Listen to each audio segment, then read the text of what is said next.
Good afternoon, everyone. I'm Riley King, and welcome to Politics with Riley King. Let's begin.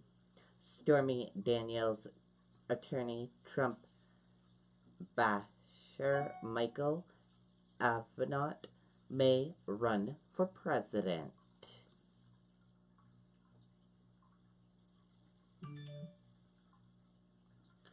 Let's take a listen to the video from WMUR News 9. He is a political outsider, much like when President Trump was a candidate back in 2016. And he says that's what would help him to beat the president in 2020. He's known across the country as the attorney for adult actress Stormy Daniels.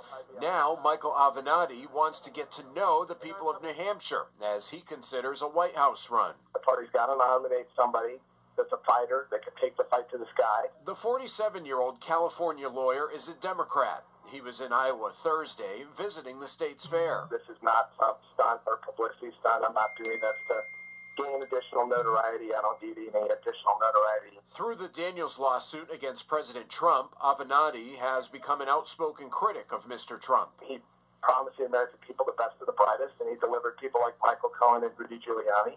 He doesn't listen to people around him. If he won, Avenatti says he would put together an experienced cabinet and would restore integrity to the Oval Office. While he hasn't decided if he'll run, he plans to visit the Granite State in the next 4 to 5 weeks. I'm worried that the Democratic Party may ultimately nominate someone who may make a very good president or would make a very good president, but would not necessarily be able to beat Donald Trump. Avenatti has never run for public office. WMUR political reporter John DeStaso says the Daniels case gave him recognition to make this possible. In some ways it's amazing, and in other ways it's to be expected. Donald Trump opened the door to any non-politician. Avenatti says this has nothing to do with any grudge against President Trump. He does not believe that the president will finish out his term, saying his legal issues will become more complicated. Live in the studio, Mike Cronin, WMUR News 9. Okay, and there you go on that video and that report.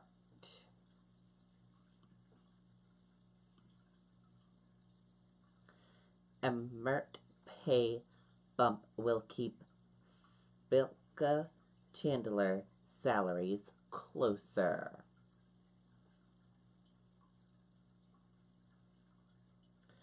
When she handed over the gavel last month, Senator Harriet Chandler took a roughly 10,000 cut to her annual pay rate, a reduction that was migrated by a new 35,000 spinted attract to a new title recently bestowed upon the Worcester Democrat.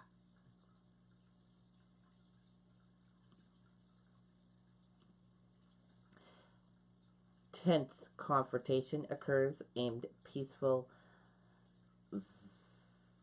violence in Charlottesville in the vigil that occurred last year. Let's take a listen to the video.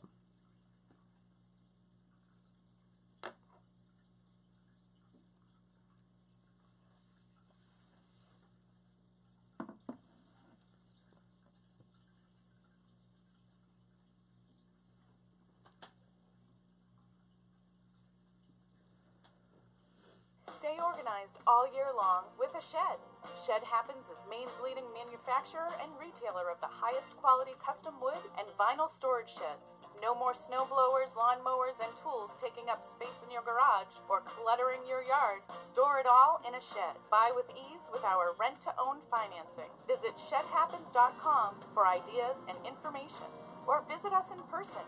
Shed Happens, Warren Avenue in Portland and Portland Road in Saco. Governor Northam, effective 3 o'clock today, has proactively declared that a state of emergency exists for the Commonwealth of Virginia in order to ensure that all the authorities, agencies, personnel, and resources of the Commonwealth of Virginia can be brought to bear in support of preparations for this weekend. The governor's declaration of emergency empowers the mobilization of all state resources to include his role as Commander-in-Chief of the Virginia National Guard in activating them, and they're represented here by General Ring. The Guard, under the governor's orders, is activating military police and troops who are specially trained to support law enforcement, and they will operate under the supervision of Colonel Settle and the Virginia State Police personnel within the Unified Command structure. Okay, and there you go on that video and that report.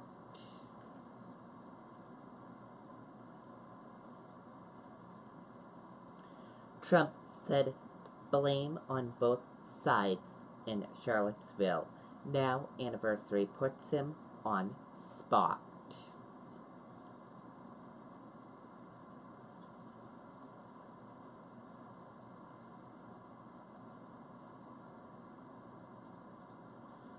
It stands as a low point in the Trump presidency, a moment difficult to justify, or even some of President Donald Trump's most loyal allies.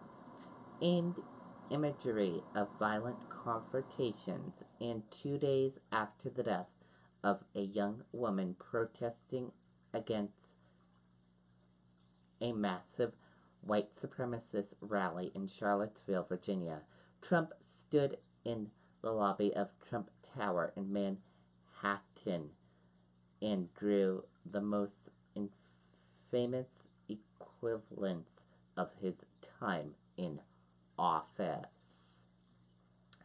And that does it for Politics with Riley King. I hope you all enjoyed this edition of Politics with Riley King, and I'll see you back here next Sunday for another edition of Politics with Riley King. Have a great rest of your Sunday, everyone. Goodbye.